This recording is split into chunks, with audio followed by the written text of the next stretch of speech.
killed when 200 people were murdered, killed in a church. Now, I want to ask this. So one question was, did things improve? I think the answer is no on that. Here's the question.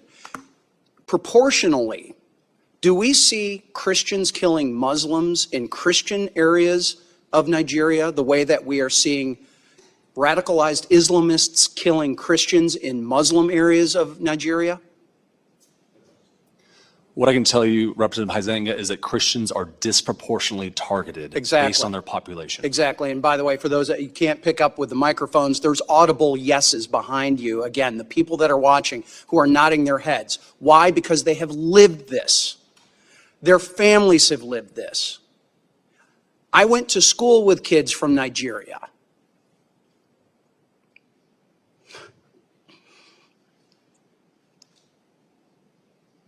I've got neighbors who've been missionaries there, who have family there, who have friends there, who know this is going on. Yet we've got not just the mass media, we got people within Congress denying that this is happening, or certainly de-emphasizing it. It ought to be outrageous that it is Christians, moderate Muslims, anyone being terrorized by these radicalized Islamists in Nigeria, and we've got the Tinubu government sitting back and not doing enough. And I recently just was interviewed by Nigerian television, Arise TV, and that was really their question. Is the Tinubu government doing enough? And I had to answer, no, they are not. And I do not understand how a delegation can come here to the United States and downplay and come up with all of these other excuses as to why this is allowed to happen. It should be rejected and should be called out for what it is.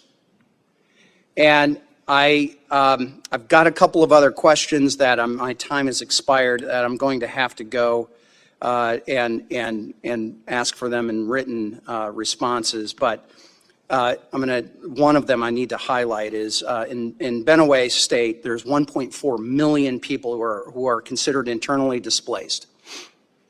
Understanding that the administration has supported refugee assistance in dozens of other countries since taking office, what humanitarian assistance support are you providing or plan to provide to the IDPs in Benue and Taraba states, where many of those Christian communities reside? And I'll have to take the answer in writing.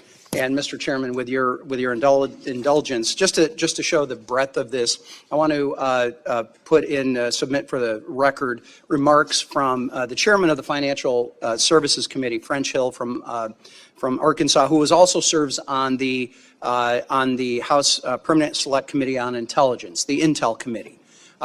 And I serve as vice chair of the Committee of Financial Services. This is where many of those sanctions originate and the enforcement. And I will say this, sanctions are only as good as your willingness to enforce them.